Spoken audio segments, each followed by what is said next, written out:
All right, if you're new to the channel, we usually take comments and we, consider what is being said by whoever makes the comments. In many cases, I will learn from these comments. So shout out to the community for Scalebound and even the more recent video about, console performance on God of War Ragnarok compared to, its counterpart on PC, and us finding out that, the developers are still actually cooking that game because they've made multiple patches after many different reviewers have pointed out a few bugs like tessellation and so on and so forth. However, today's video, I feel like, comes from a very interesting place. When we're talking about the PlayStation 5 Pro, I've seen a lot of folk on the PC side, on the console side, say or claim that one of the reasons a lot of, PC players are, in a sense, talking bad about the PS5 Pro, which I don't think they are. I think they're basically checking the expectations that hyper fanboys have actually gone ahead to put out there about the PS5 Pro.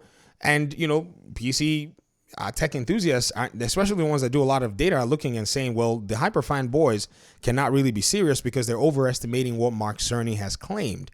Now, some PS fans consider it as, them talking smack or them being threatened or them being jealous. And some are saying, well, even though they may be talking smack, they just don't have the money to buy it.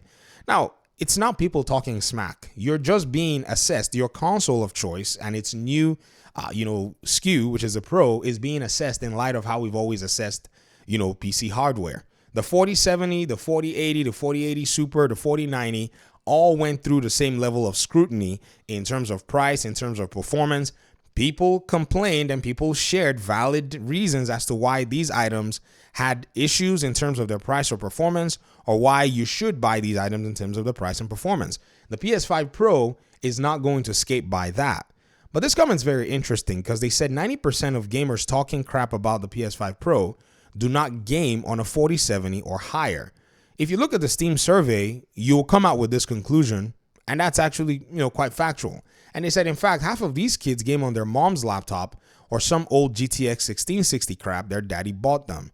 Just because enthusiast rigs exist and outperform the PS5 Pro by a wide margin, it doesn't mean that the average Joe reading this comment is able to afford them or will have them anytime soon.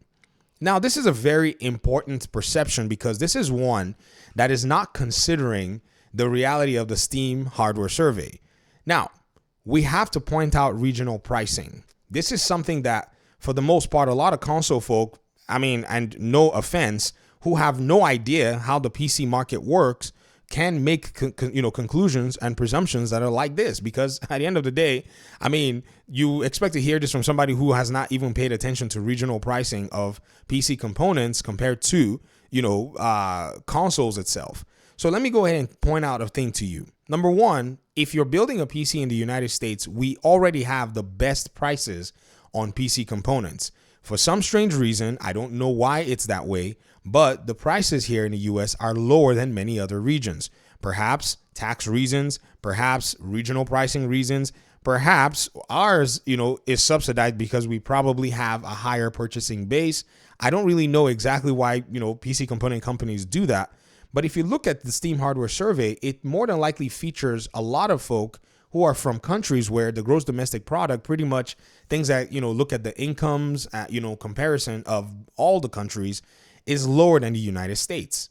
For example, if you look at the annual salary of an individual, say in a country like Russia, you'll see that this particular average annual salary is estimated to be around $14,771.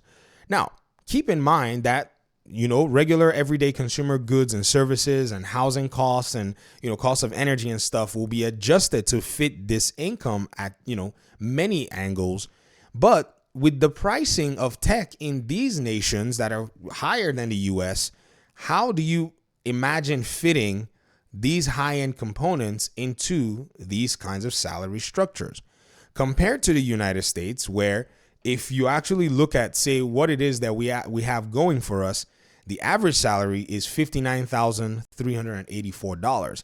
Now, also keep in mind that our prices and our costs are also adjusted within it. If it wasn't for the inflation that we've actually seen since 2020, things were, high levels of percentage, dozens of percentages lower back in 2020 compared to now. So building a PC in the United States has way more going for it than in other regions of the world. So it's not shocking that you'll see a lot of PC gamers outside of the US, use what we call pretty much lower end hardware because it's just more affordable.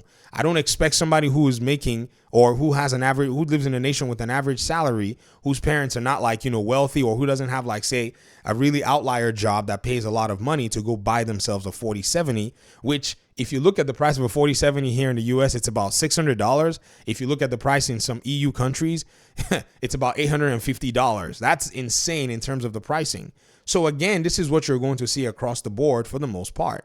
Except maybe they're, game developers and they're working, say, remotely, and they're working for a company based in the United States or paying them a salary that is, different from where they are. Then you're going to see a lot of folk like that have PC hardware that's indicative of, say, high end or, what I call enthusiast level.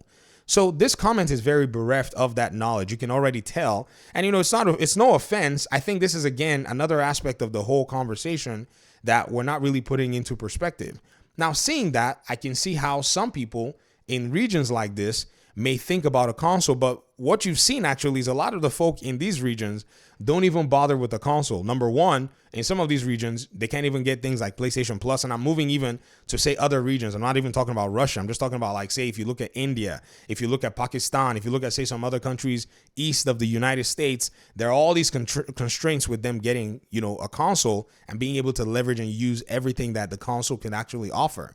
So in that regard, they will go ahead and get a PC, but the PC will be affordable and within their budgets. So that's pretty much it. So the conversation that you're having about the folk that are talking crap about, the PlayStation 5 Pro is more than likely you pitting, say, maybe even US PC enthusiasts with, the PC users from across the world. I don't think that's a fair comparison. If you go with, if the Steam hardware survey, and somebody said this before, they said in one of my comment section that the Steam hardware survey should have a regional aspect to it so that when we see gamers in, say, this particular region or this particular country, this is what they're using compared to this particular country. I am very, very, confident that in the US side, we will more than likely see a lot more high-end PC gamers than we would in other parts of the world. This is not like bragging or whatever. Like I've said, I'm not aware why these companies sell things cheaper in the US compared to, say, even Australia or other countries.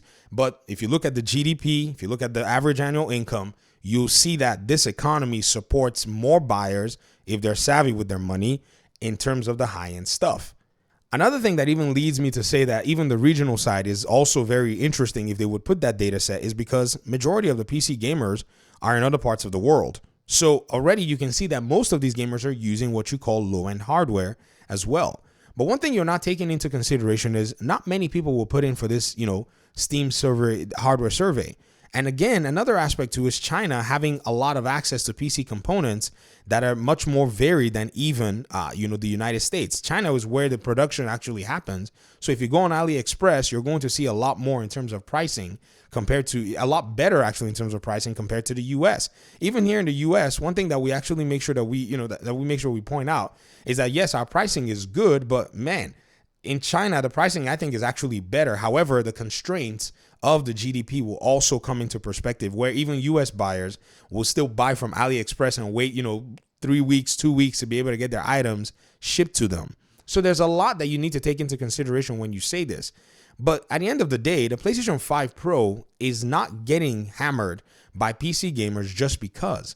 It's getting scrutinized because, again, the hyper fanboys are bringing the hardware into the PC conversation and ignoring the fact that this is a console. As much as many may want for it to actually, in a sense, pair up to a PC, it is still limited just because somebody has actually locked it down and given it to you. From the side of, say, what the machine can do, there's no inherent benefits of that console to a PC player. It may have inherent benefits to you, perception-wise, but the PC gamer is not bothered. They could be on a 1650, they could be on an RX 580 and not be bothered by your PS5 Pro simply because they're not going to be saddled with the burden of buying their games much more expensively. They're not going to be burdened or saddled with having to pay for a subscription. So again, I think you misconstrue the argument and you put it in a way that makes it seem like, oh, these PC gamers are broke, but you're not pointing out to exactly what the core aspect of the conversation is, which is your PS5 Pro is not a PC.